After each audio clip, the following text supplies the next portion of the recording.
अस्सलाम वालेकुम। JKMBPS online શિક્ષણમાં આપનું સ્વાગત છે। ધોરણ 4 વિષય પર્યાવરણ, પ્રકરણ 19 સાથે જમીએ। વર્ગમાં ઉજાણી। ઉજાણી એટલે આપણે જે સાથે ભેગા મળીને જે ખાઈએ, બરાબર, વાતો કરીએ, પાર્ટી કરીએ, બરાબર, એને એક જાતની ઉજાણી કહેવામાં આવે। નાસ્તો કરીએ, ખાઈએ, પીએ, મજા કરીએ, એને વર્ગમાં ઉજાણી। તો વર્ગમાં ઉજાણી શું છે, કઈ રીતના કરી એની અહીંયા વાત કરવામાં આવી છે। વેકેશન પૂરું થયું, આજે શાળા શરૂ થઈ, રજાઓમાં કેવી મજા કરી। અહીંયા બધા સૌ વાતો કરે છે, બધા મિત્રો ભેગા થયા છે અને એ લોકો વાતો કરી રહ્યા છે। મીના કહે છે કે તારા હાથમાં મહેંદી કેમ મૂકી છે? મીનાએ એવું પૂછ્યું તો આરતીએ જવાબ આપ્યો કે મારા કાકાના લગ્ન હતા એટલે મારા હાથમાં મહેંદી મૂકી છે। એટલે લગ્ન પ્રસંગે આપણે નાના બાળકો હાથમાં મહેંદી મૂકે છે, ખબર છે ને? હા, એટલે મીનાએ કીધું અરે ખૂબ જ મજા આવી હશે, એવું પૂછ્યું તો આરતીએ કીધું હા મજા જ મજા, સાથે જમવાની પણ મજા, કે અમને મજા ખૂબ આવી અને સાથે જમવાની પણ ખૂબ જ મજા આવી। તો રેહાનને એવો વિચાર આવ્યો કે આપણે પણ આપણા વર્ગમાં સાથે જમીએ તો ડેવિડે કીધું હા મજા આવશે, ચાલો એમ જ કરીએ। ડેવિડે કીધું કે હા એવું કરી શકાય, ચાલો આપણે એવું કરીએ, બધા આપણે સાથે ભેગા મળીને જમીએ। સૌએ વર્ગમાં ઉજાણી કરવાનું નક્કી કર્યું। બધાએ શું કર્યું? નક્કી કર્યું કે હવે આપણે વર્ગમાં ઉજાણી કરીશું। બધા બાળકો ઘરેથી શું લાવશે એ કહેવા લાગ્યા। બધાએ વસ્તુઓ લાવી શનિવારે ખરેખર ઉજાણી કરી।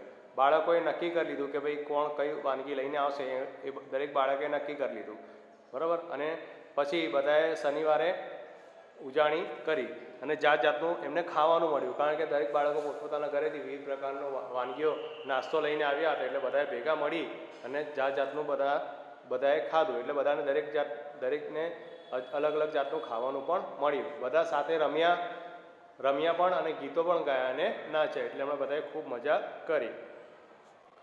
તમારી નોટબુકમાં લખો તમને બીજાઓ સાથે જમવું ગમે છે। જો તમને બીજા સાથે જમવું ગમતું હોય તો તમારે લખવાનું હા મને બીજા સાથે જમવું ગમે છે, અને ના ગમતું હોય તો લખી દેવાનું મને બીજાઓ સાથે જમવું ગમતું નથી।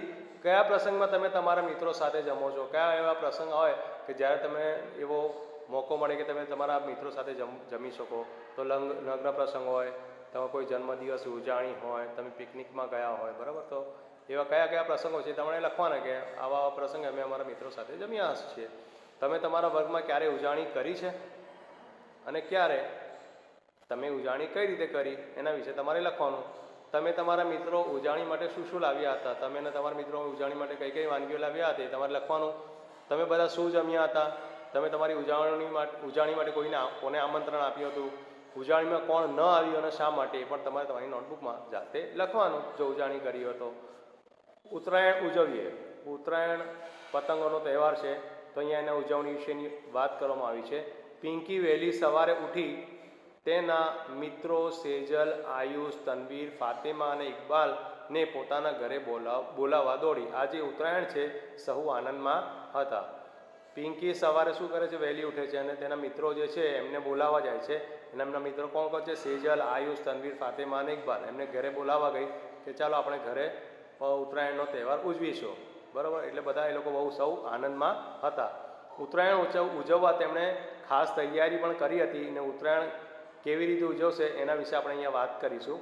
તેઓ ખૂબ વહેલા ઉઠ્યા હતા। તેમના મોટા ભાઈએ અગાઉથી જ પતંગની કિન્ના બાંધી રાખ્યા હતા। પિંકીના દાદીએ તલના લાડુ અને સિંગની ચીક્કી બનાવી છે। તેઓ સૌપ્રથમ તો પતંગ ચગાવવા માટે, ઉત્તરાયણનો તહેવાર હતો એટલે સૌપ્રથમ એ લોકો વહેલા ઉઠ્યા હતા। બીજું કે એમના મોટા ભાઈએ અગાઉથી જ પતંગના કિન્ના બાંધી રાખ્યા હતા, અને પિંકીના દાદીએ શું બનાવ્યા હતા? તલના લાડુ અને સિંગની ચીક્કી બનાવી છે। સેજલ તેના ઘરેથી મમરાના ગળિયા લાડુ લાવી હતી। તનવીર શું લાવ્યો હતો? પોતાની વાડીએથી બોર લાવ્યો, અને આયુષના મમ્મી તાજા બોર આપી ગઈ। રસોડામાં પિંકીની મમ્મી ઊંધિયું બનાવવાની તૈયારી કરે છે। ઊંધિયું બનાવવા શું જોઈએ ખબર છે તમને? રસોડામાં પિંકીની મમ્મી શું કરે છે? ઊંધિયું બનાવવાની તૈયારી કરે છે। અને ઊંધિયું બનાવવા માટે શું વસ્તુઓની જરૂર પડે તમને ખબર છે? ઊંધિયું શું હોય છે કે એમાં અલગ અલગ પ્રકારની શાકભાજી હોય અને એના ભેગા કરી અને ઊંધિયું બનાવવામાં આવે છે। તો એમાં વિવિધ પ્રકારની શાકભાજી નાખવામાં આવે છે ઊંધિયામાં, બરાબર। એટલે અહીંયા પૂછ્યું તમને ખબર છે કે એમાં કઈ કઈ વસ્તુઓ નાખવામાં આવે છે? ગવાર, વાલોળ, રીંગણ, બટાટા અને ટામેટાં પણ ખરા।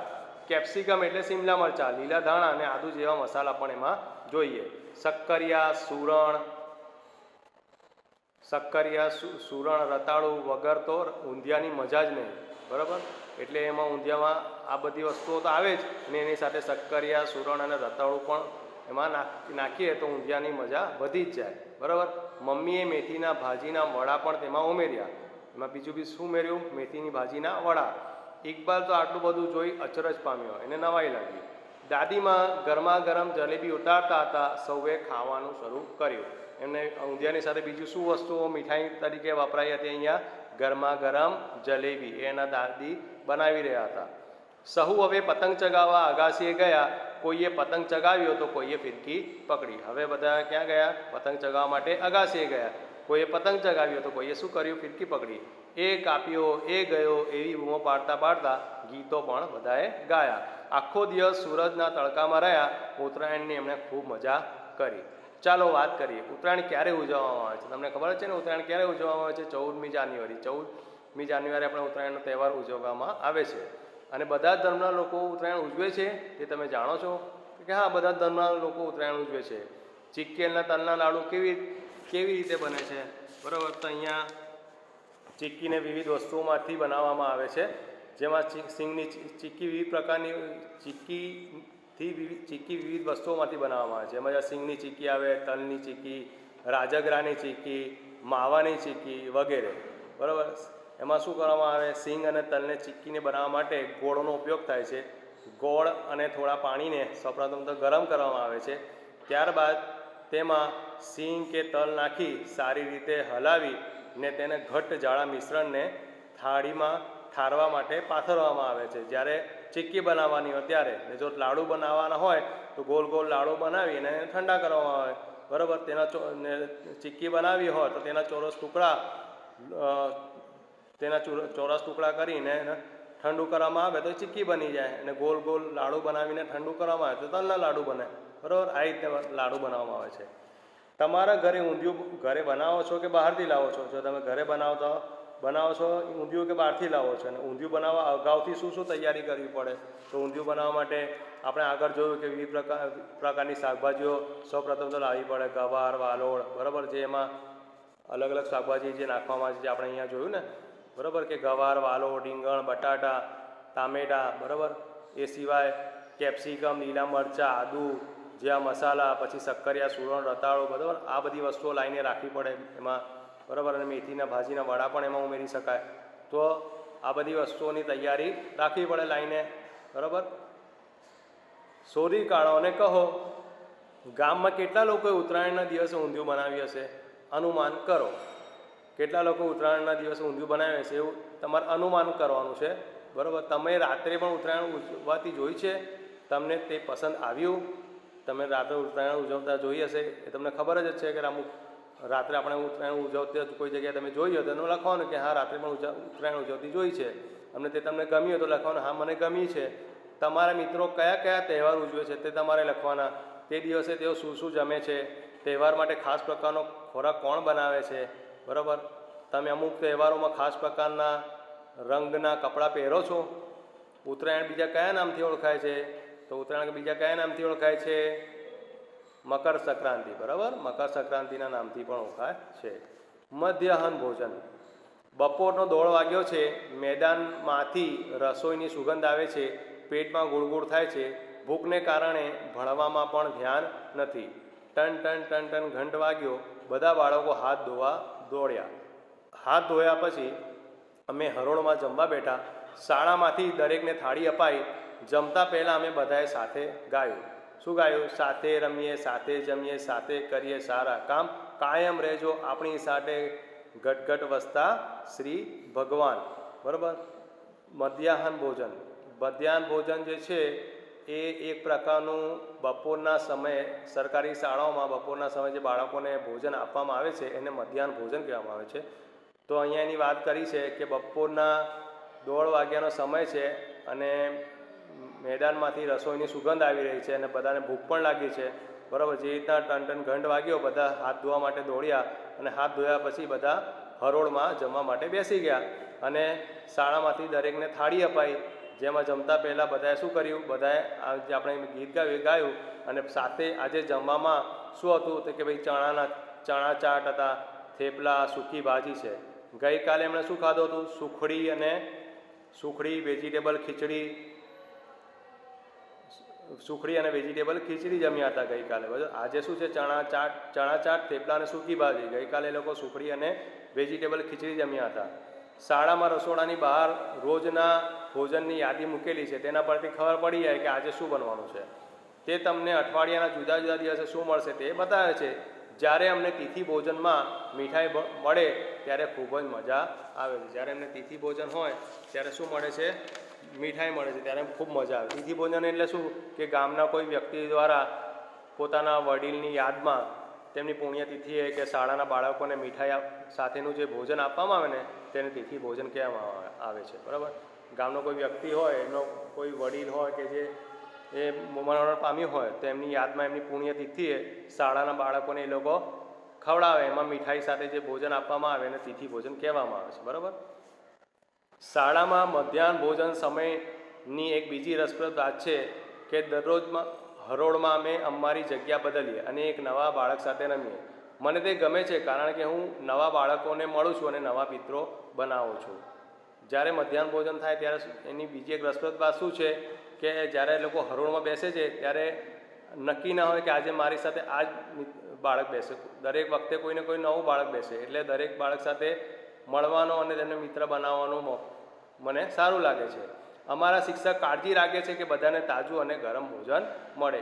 એ તકેદારી રાખે છે કે બધાને કેવું ભોજન મળે? તાજું અને ગરમ. વાલીઓ પણ તિથિ ભોજન આપી તેમાં મદદ કરે છે. વાલીઓ પણ તિથિ ભોજન આપે છે અને આ ભોજનમાં એ લોકો મદદ પણ કરે છે. હવે બધી વસ્તુઓ સારી છે. અમે તાજું અને ગરમ પકવેલું ભોજન સાથે જમીએ છીએ. બધા બાળકો ભોજન પૂરું કરે અને તેનો બગાડ ન થાય તેની અમે કાળજી રાખીએ છીએ. બધી વસ્તુઓ હવે સારી છે. તાજું અને ગરમ પકવેલું ભોજન પણ મળે છે અને બધા બાળકો પૂરું ભોજન કરે, કંઈ વસ્તુઓ બગાડે નહીં તેની એ લોકો કાળજી પણ એ લોકો રાખે છે. સાથે જમવાની ખૂબ જ મજા આવે છે. ક્યારેક કોઈ ઘરેથી જમ્યા વગર આવે તો અહીં ધરાઈને પણ જમે. સાવ ભૂખ્યા પેટે તમને ભણવું ગમે? અનુમાન કરો. સાથે જમવાની ખૂબ મજા આવે. બરાબર ને? ક્યારેક કોઈ ઘરેથી જમ્યા વગર પણ આવ્યો તો અહીંયા આવીને ભૂખ્યા ધરાઈને એ લોકો જમી લે, કારણ કે ભૂખ્યા પેટે ભણવાની મજા પણ આવે નહીં. બરાબર. ભૂખ્યા પેટે તમને ભણવાની મજા આવે? અનુમાન કરો. તમારી શાળામાં અપાતા ભોજન વિશે લખો. ભોજન કયા સમયે આપવામાં આવે છે? શાળામાં તમને ભોજનમાં શું મળે છે? બરાબર. એના વિશે લખવાનું છે કે ભોજનમાં કયા સમયે આપવામાં આવે છે. બરાબર. એટલે બપોરના સમયે આપવામાં આવે છે. બરાબર. અને કેટલા વાગે આપવામાં આવે છે તમારે લખવાનું. શાળામાં તમને ભોજનમાં શું શું વસ્તુ આપવામાં આવે છે? બરાબર. એ લખવાનું કે વેજીટેબલ ખીચડી છે, પછી થેપલા છે, સૂકી ભાજી, વેજીટેબલ પુલાવ, દાળ ઢોકળા, દાળ ભાત, બટાટા પૌવા. બરાબર. પછી નાસ્તામાં અમુક વાર સુખડી હોય, ઇડલી હોય, મિક્સ દાળ હોય, વઘારેલો ભાત હોય, મૂઠિયા હોય, ઢોકળા હોય. બરાબર. અલગ અલગ પ્રકારનું ભોજન અને નાસ્તો. તમને જે મધ્યાહન ભોજન મળે છે તે પસંદ છે? તો ગમે તે કે હા, મને જે મધ્યાહન ભોજન મળે છે તે ગમે છે. તમને જે ભોજન મળે છે તે પૂરતું છે તમારા માટે? તો કે હા, એ અમારા માટે પૂરતું છે. તમે તમારી પોતાની થાળી લાવો છો કે શાળામાંથી મળે છે? તો કે થાળી તો ક્યાંથી મળે છે? શાળામાંથી જ મળે છે.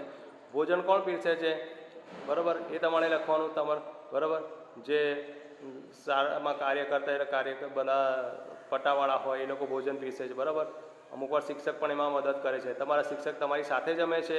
બરાબર. કે અલગ જમે છે? એ લખવાનું. શાળામાં બોર્ડ પર અઠવાડિક ભોજનની યાદી મૂકી છે? એ તમારે લખવાનું કે અઠવાડિયામાં તમને જે ભોજન મળવાનું છે એની તમારી યાદી મૂકેલી છે, એ તમારે અહીંયા લખવાનું. દિવસ અને ભોજન. સોમવારે તમને કયું ભોજન મળે છે, બુધવારે કયું ભોજન મળે, શુક્રવારે કયું ભોજન મળે છે, એ તમારે લખવાનું. અહીંયા લખી શકાય ભાઈ મને સોમવારે વેજીટેબલ ખીચડી મળે છે. બરાબર. પછી બુધવારે અમને કંઈ વેજીટેબલ પુલાવ મળે છે અને નાસ્તામાં મિક્સ દાળ હોય છે. શુક્રવારે અમને દાળ ભાત મળે છે અને નાસ્તામાં મૂઠિયા મળે છે. બરાબર. એ રીતના અહીંયા લખી શકાય. તો અહીંયા આજે આપણે આ પાઠ વિશે આટલું ભણ્યા. આગળના વિડીયોમાં આપણે વધુ સમજ મેળવીશું. અલ્લાહ હાફિઝ.